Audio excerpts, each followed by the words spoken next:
about a connection with nature. It's a bamboo story. When I was 9, my mom gave me the chance to design my very own house. And this is what I drew. It's a fairy mushroom house. I grew up in Bali with extraordinarily creative parents. They gave me a tin of glass stones, and I designed silver jewelry with it, which Patmade made. I took designing very seriously, and we built my fairy mushroom house. The roof is a big bamboo basket. I loved this house. I loved this house, and I loved my life. Here I am dancing for the gods in Bali. This was my childhood. And then I grew up. Because I was creative, I went off to art school in the States.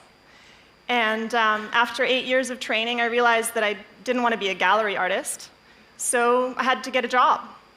I really wanted to prove myself, so I went straight for it. I moved to New York City, and I got a job. I worked with one of the most successful and talented fashion designers in the world, and she allowed me to really follow my passion to do what I was good at. And I painted on fabric, and these are my prints. They went down the runways in New York City, one of the biggest runways in the world. And what I had learned was to interpret like the tone and the texture of the moment. That's what fashion was about, and I got it, and it was noticed. I felt like I had made it in New York City. My prints made it around the world and into wardrobes, and it had happened. And I could afford to eat out in New York City, and eventually I put together a fabulous wardrobe. And I met the love of my life one evening in a yoga class, actually. And I started to think about the future, and I started to question. And so that brought me back. My father had planted a little seedling in front of his house in Bali, and during the 5 years that I was in New York City, that seedling became this giant clump of bamboo. A bamboo shoot in 3 months reaches its full height, and in 3 years, it becomes ready for harvest. It becomes fully mature in 3 years. This clump will provide 20 or more poles of timber every year for the rest of my life. But you've all seen bamboo before. It's Asia's favorite scaffolding material. It's used to build real buildings with. And this overgrown grass, it has serious potential. Linda Garland had founded the bamboo movement in Bali. She innovated safe treatment solutions. Up to recently, it was very difficult to protect bamboo from insects. And she really promoted borax, which is a natural salt. And it's a natural salt that turns bamboo into a permanent building material. That's what it gives us. And this inspired a lot of people. My dad, John, he built big dreams out of bamboo in Bali. And this stack of poles became the magnificent heart of Green School. Now, for the kids running through Green School, this building, it represents a promise for the future, a promise of bounty and opportunity. And I wanted to be part of that. I really wanted to be part of that future. So I quit my job, my glamorous New York City life, and I came home. I founded my company. It's called Ibuku. Ibu means mother, Ku means mine, so Ibuku is my mother and your mother, it's Mother Earth. And my team is an incredible group of people. It's the artists and builders of Green School, and it's young professionals, designers, architects, engineers. Now, some of their mothers would probably rather they were building skyscrapers in Jakarta, but here they are, pioneering a new future. This is our current project. This is what we're building now. It's Green Village.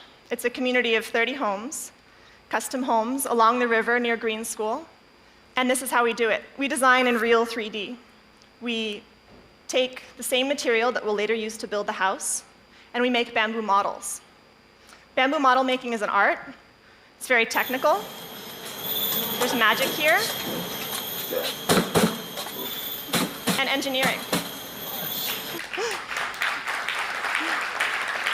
And then line by line, pole by pole, we replicate that bamboo model in the computer for the engineer's blessing. And then we go back to the model. We hand that model over to the men who will build the house, over to the craftsmen. We tried giving them blueprints, big reams of paper, and they spread them out on the floor, and they took a little nap on them at lunchtime. It was very comfortable. So, in the bamboo model, each stick represents a column of the house. They take a little tiny bamboo ruler and they measure each stick. And they find a bamboo pole that curves in just the right way, because every bamboo pole is unique. They hand select them, and the model rules. And we build 4-story houses without cranes.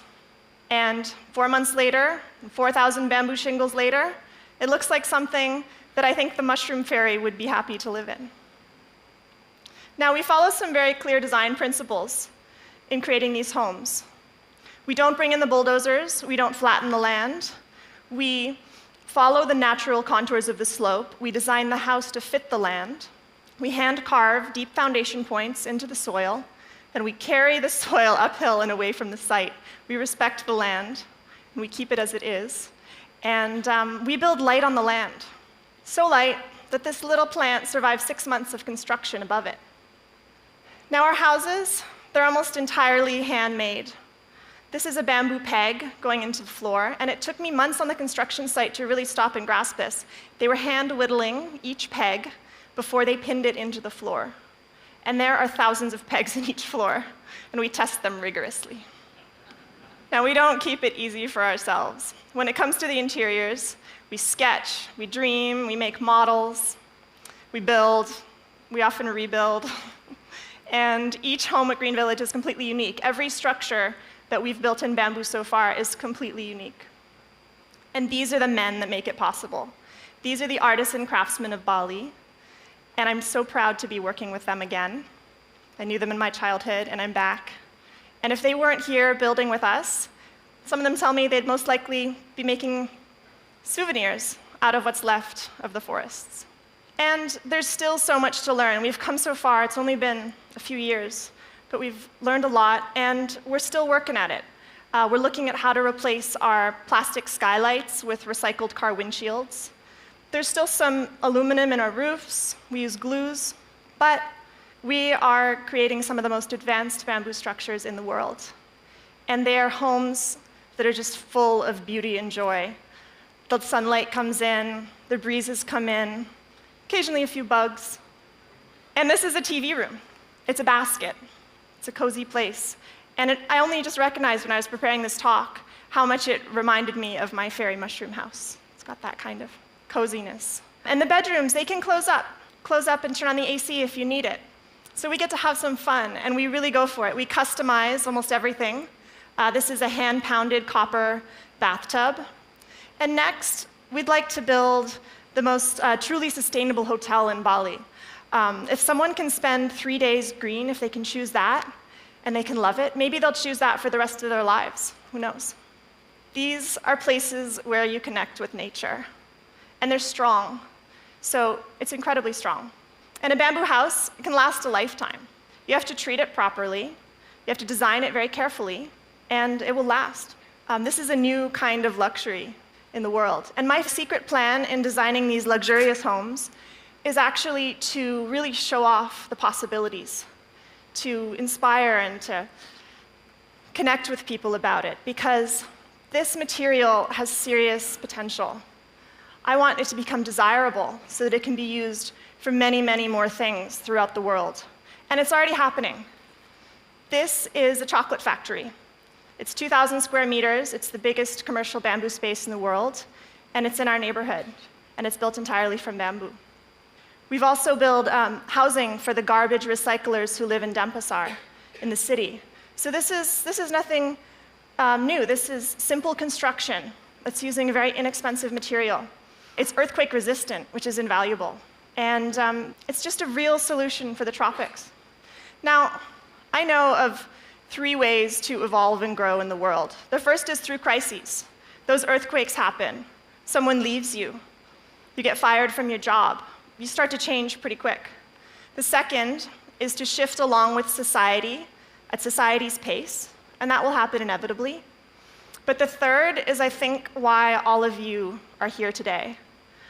And that is what gets you up in the morning. It's that sense of taking a personal stand. Whether or not you're prepared, Whether or not you have the right qualifications or education, you take a stand and you learn what you need to know along the way. And so this was my only experience in building a house until a year and a half ago. So there's a lot that can be learned and a lot that can be done very quickly. I didn't study architecture. I'm not an engineer. I don't have an MBA. But I'm not alone. I have an incredible team. We have really big dreams. I'm really proud of what we're creating and of the stand that we're taking. Thank you.